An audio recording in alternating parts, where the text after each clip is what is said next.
Corações.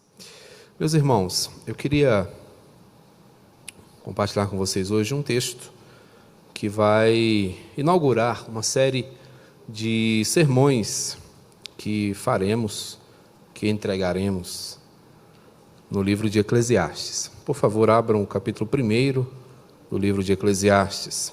Essa série de sermões eu quero intitular Insolação, vivendo sob o sol. Por que insolação?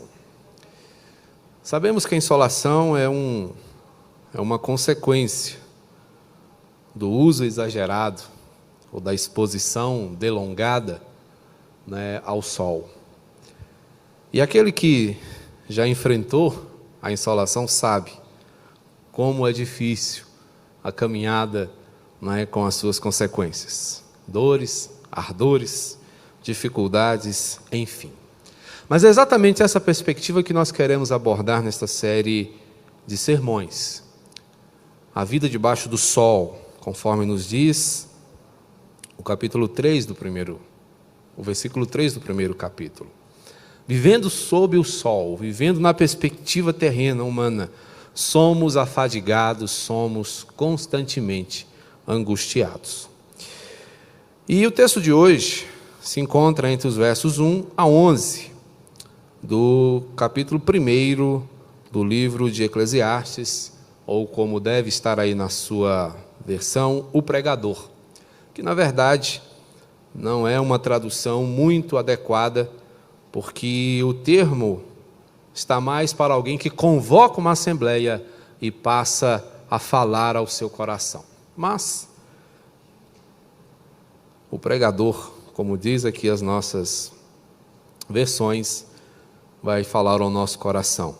Seja ele um pregador, ou seja ele aquele que reúne uma assembleia, ou professor que passa a ensinar corações sedentos pela orientação divina.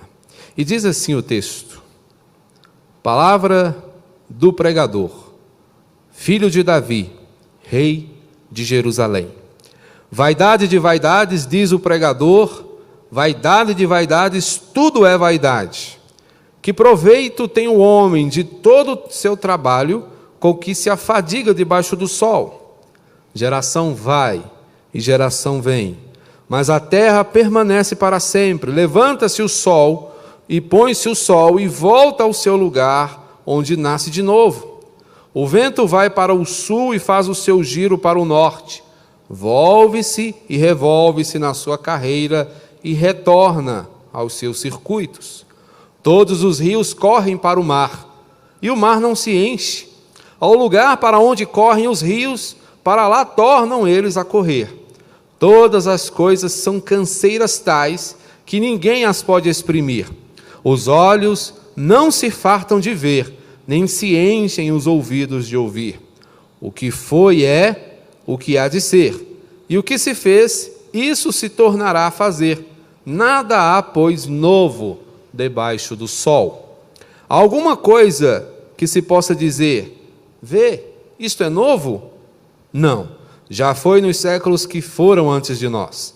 Já não há lembrança das coisas que procederam, e das coisas posteriores também não haverá memória entre os que hão de vir depois delas. Bendito Senhor, nós te agradecemos por tua palavra. Oramos sempre. Quantos você conseguiu preservar?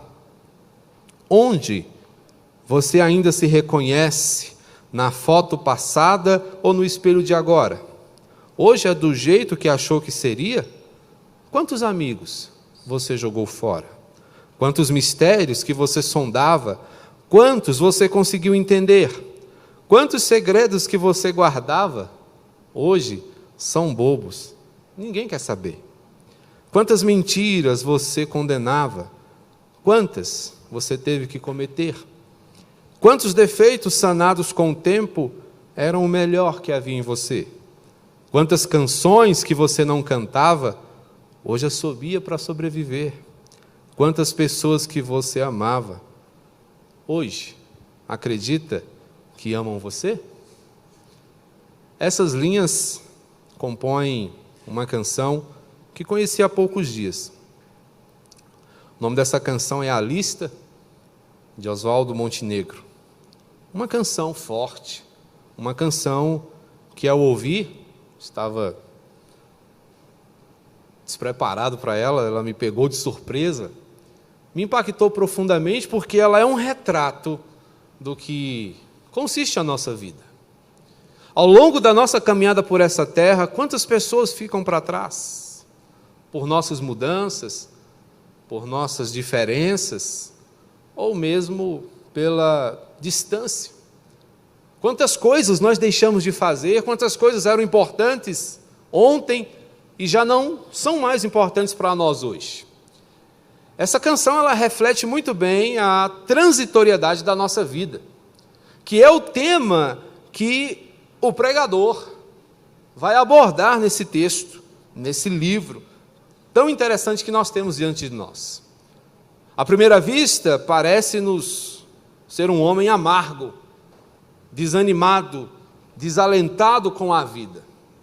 Mas, na verdade, ele tem algo muito importante a nos ensinar, que espero que aprendamos juntos à medida que desenvolvemos esta série intitulada Insolação, Vivendo sob o Sol.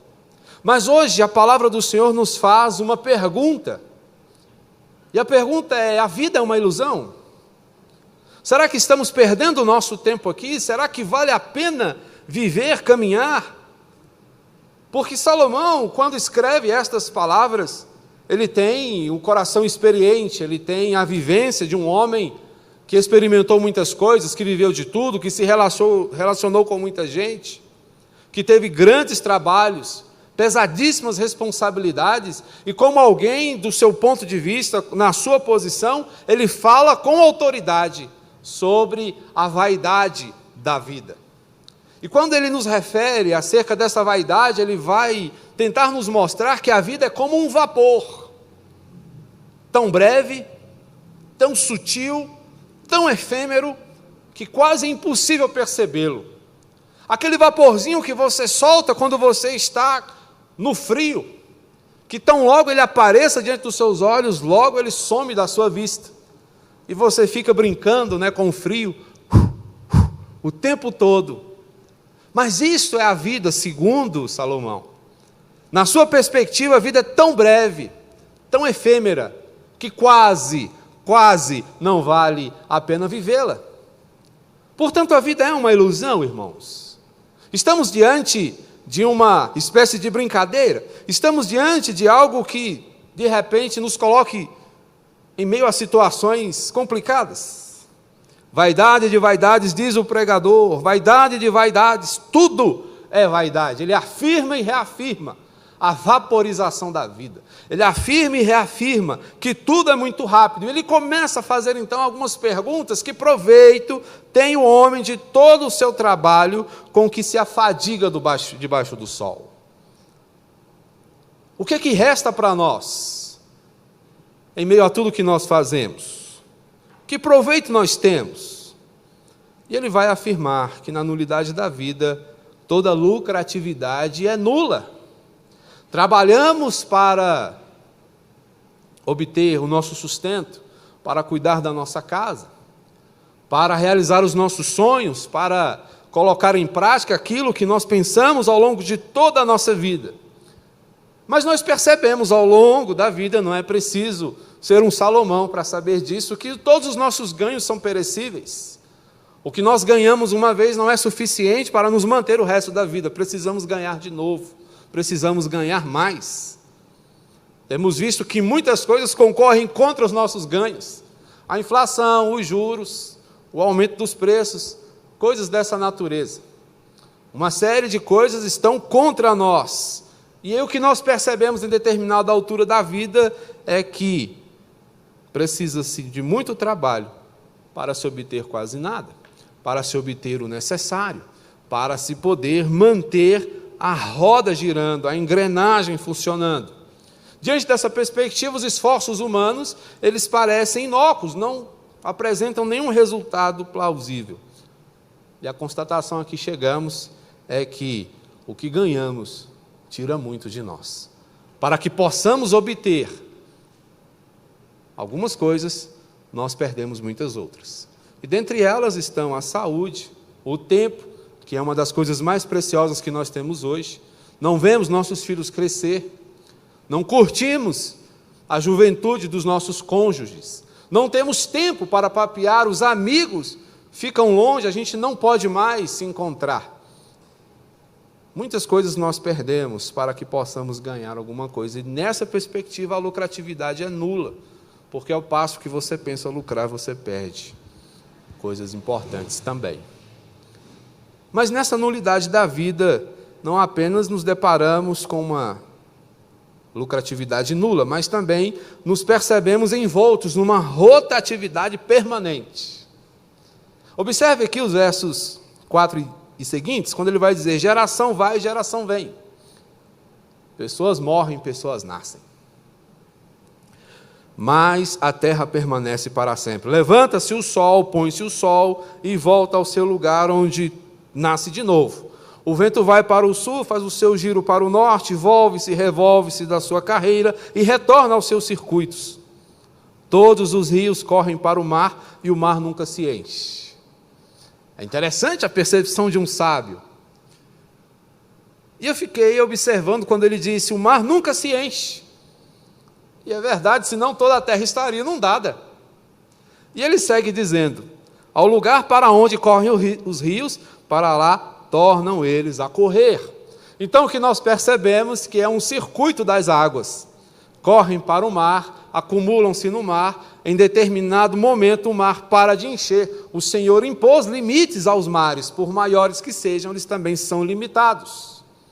E a água que ali está volta de novo, sabe Deus por onde, a correr no leito dos rios, para que novamente desaguem no mar. E ele então segue dizendo: todas as coisas são canseiras tais, que ninguém as pode exprimir. Os olhos não se fartam de ver, nem se enchem os ouvidos de ouvir. Então ele fala de uma vida cíclica, de uma vida variante, de uma vida alternante. As coisas estão sempre mudando de lugar, mas ao passo que elas mudam de lugar, elas vão acontecendo de novo, em outros tempos, com outros nomes, com outros rostos, mas estão sempre acontecendo da mesma maneira. Achei interessante a percepção de alguém que, pensando em Eclesiastes, escreveu um livro. Ele disse: nós fazemos as mesmas coisas, apenas de modo diferente. O que é o controle remoto? Nada mais que o instrumento que faz o que os nossos filhos faziam quando as televisões não possuíam controle remoto. Liga a televisão, muda o canal, abaixa, aumenta. Não era assim? Eu mesmo fui controle remoto dos meus pais durante muito tempo. Estamos sempre resolvendo os mesmos problemas, estamos sempre lidando com as mesmas coisas. Enfermidades, curas, reenfermidades. A humanidade está sempre às voltas com as mesmas situações, com os mesmos problemas. As guerras têm nomes diferentes, mas continuam sendo guerras. As lutas continuam sendo uma constante na vida das pessoas. E o que acontece é que somos, de tempos em tempos, substituídos. E a natureza também apresenta o seu ciclo. O circuito das águas, o caminho dos ventos, as tempestades, as chuvas, as estações que vão e voltam, apresentam algumas nuances de mudança, mas a grosso modo são sempre a mesma coisa. Então o que a gente percebe é que apesar das mudanças, nada muda, tudo continua do mesmo jeito. E o que eu faço, eu torno a fazer. O que eu já fiz, eu volto a fazer. Estou desenvolvendo aquilo que chamo vida.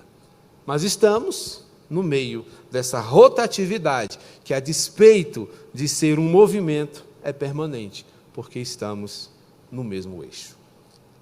Mas a nulidade da vida não apenas nos fala de uma criatividade nula, de uma rotatividade permanente, mas também de uma originalidade convencional. A ideia de convencional é aquilo que é consagrado e marcado pelo uso, já consagrado, constante, conhecido. Mas pensamos em originalidade, buscamos sempre o novo, estamos sempre às voltas com aquilo que chamamos de inédito. Buscamos isso o tempo todo, nos cansamos da mesmice, não obstante estejamos envoltos nela. Verso 9, o que foi é o que há de ser, e o que se fez, isso se tornará a fazer. Nada há, pois, debaixo do sol. Nada há novo debaixo do sol. Há alguma coisa de que se possa dizer, veja, isto é novo? Não. Já foi nos séculos que foram antes de nós. Já não há lembrança das coisas que precederam, e das coisas posteriores também não haverá memória entre os que hão de vir depois dela. A vida é marcada por repetições. O tempo que vivemos hoje, uma pandemia, não é uma novidade no mundo. Não é a primeira. E possivelmente não será a última. Não pretendo ser aqui um profeta do caos. Mas o mundo sempre esteve às voltas, com epidemias, com doenças que ganham contornos mundiais. O mundo sempre esteve envolvido em situações difíceis. E o que o pregador vê nessa condição é que a frustração é iminente. Nós lutamos e buscamos sempre aquilo que é novo. Queremos sempre experimentar algo que seja inédito. Mas até no cinema a gente tem verificado isso. Vivemos o tempo dos remakes. Né? E quem conheceu o original não gosta. A gente ainda fica preso lá nos anos 80, 90, né, com os heróis da nossa época, que hoje, se não morreram, já estão beirando a senilidade. Mas o fato é que nós precisamos refazer aquilo que já fizemos. Estamos ainda presos àquilo que deu certo. Né? E nesse ciclo a gente percebe a desimportância do importante, porque as conquistas perdem o valor tão logo nós as alcancemos e passamos a uma nova aventura para conquistar algo cada vez mais novo. Estamos sempre buscando satisfação maior para os nossos prazeres, mas nós nos apercebemos de que eles são frágeis demais. Há alguma coisa de que se possa dizer, veja, isso é novo? Não. Já foi, muito tempo atrás. Pode ser novo para nós, mas não é novo. Não é inédito. E alguém disse certa vez algo muito interessante. Nada se cria, tudo se copia. Na verdade, nós cavalgamos nos ombros de gigantes. Estamos sempre sendo respaldados por alguém que pensou antes de nós. Damos a nossa contribuição, fazemos um pouco mais, mas na verdade não criamos nada. Nós aperfeiçoamos algumas coisas, mas a base é a mesma. E o mundo gira numa velocidade muito grande. Portanto, o pregador diz, olha, a vida debaixo desse sol, ela é frustrante, porque ela é continuadamente a mesma. Nada aqui pode satisfazer eternamente, nada aqui tem contornos de plenitude. Tudo aqui é efêmero, tudo aqui é passageiro, tudo aqui é esgotável. E aí você poderia me perguntar, bom, pastor, mas o que a gente faz com um sermão desse? O que a gente faz com uma mensagem como essa, que nos leva a pensar acerca da efemeridade da vida, da condição ilusória do nosso existir? Aí é que está, meus irmãos, a grande bênção, porque Salomão não está aqui tentando fazer com que você desista da sua vida, muito pelo contrário. Ele está nos levando a ampliar a nossa compreensão do que é a vida. Percebam que ele aborda apenas uma parte, ele diz a vida debaixo do sol, mas você tem que olhar para a vida que há acima do sol. Não há vida apenas debaixo do sol. Esse é o nosso contexto. Esta é a realidade material em que nós estamos inseridos. Mas o Senhor nos chama a olhar para além dessa realidade, a tirar os olhos daqui e a olharmos para onde as coisas são de fato verdadeiras, para onde as coisas não se esgotam, para onde as coisas satisfazem plenamente. Se nós olharmos apenas do ponto de vista secular, o que vai restar para nós, meus irmãos, é frustração. O que ele está mostrando para nós é o resultado de tudo que está aqui. Mas você, que é um cristão, lavado e remido pelo sangue de Cristo Jesus, ganha a condição de olhar para além desse contexto limitado, de olhar para além desse mundo pequeno e enxergar a eternidade para onde o Senhor nos leva. Portanto, irmãos, o que nós precisamos fazer é nos livrar da desgraça de uma vida compartimentada, de uma vidinha limitada, de uma vida onde muitas vezes nós nos afadigamos ao ponto de perdermos a perspectiva eterna. A vida debaixo do sol, ela é causticante. Qual é o filtro que nós usamos para nos proteger contra essas coisas? É a graça, é a esperança, é o amor do nosso Senhor. Portanto, o convite do pregador é que nós tenhamos uma correta visão do mundo e entendamos que esse mundo onde nós habitamos e desenvolvemos a nossa fé, cumprimos a nossa missão, é um mundo quebrado, arrasado, marcado pelo pecado. Por isso, nada aqui tem graça, nada aqui é durável, nada aqui é para sempre. Estamos num contexto que carece de orientação. Portanto, se procurarmos satisfação nessas coisas, o que sobrará para nós realmente é a desilusão. O que sobrará para nós é saudade, o que sobrará para nós é essa normalidade comum. Portanto, é um convite para um olhar honesto, para um olhar, não é, que seja bem desenvolvido. Olhe direito. É um conselho da palavra do Senhor, lá em Provérbios. Olhe direito. Pondera a vereda dos teus pés. Onde você está andando? Você tem consciência do lugar em que você vive? Você tem entendimento acerca do que significa estar aqui deste lado do sol? Estar aqui nessa perspectiva? Portanto, o que o pregador está fazendo por nós é nos apresentar o desespero de alegrias passageiras. Essas alegrias pelas quais nós muitas vezes matamos, pelas quais nós rompemos com as pessoas que nós amamos, não vale a pena. É preferível que nós vivamos a perspectiva eterna, a perspectiva do Senhor, e viver debaixo desse sol que nos queima, que nos fustiga, diante do Senhor, em Cristo, porque nele nós temos vida nova, nós temos vida plena. É Cristo quem traz a restauração que esse mundo precisa. É viver diante da presença do Senhor. E assim, o nosso trabalho, ele apresenta lucratividade. Paulo vai nos dizer: no Senhor, o trabalho de vocês não é vão. No Senhor, nós reconhecemos na natureza, no seu ciclo, na sua rotatividade, o cuidado do Senhor. As águas que voltam e passam em nossos lares para nos abastecer, a chuva que cai depois de um período de seca para fazer com que a terra germine e dê o fruto da sua semente. Nós vemos o cuidado do Senhor em manter a perspectiva das coisas e nos apresentar a esperança de que no Senhor nós podemos ver novos céus e nova terra. Portanto, viver sob esse sol é sofrer insolação, mas olhar para além do sol é ter a esperança de viver sob o brilho da glória de Deus. Então, é dentro dessa perspectiva que tudo importa. É dentro dessa esfera que as coisas ganham contornos de significado.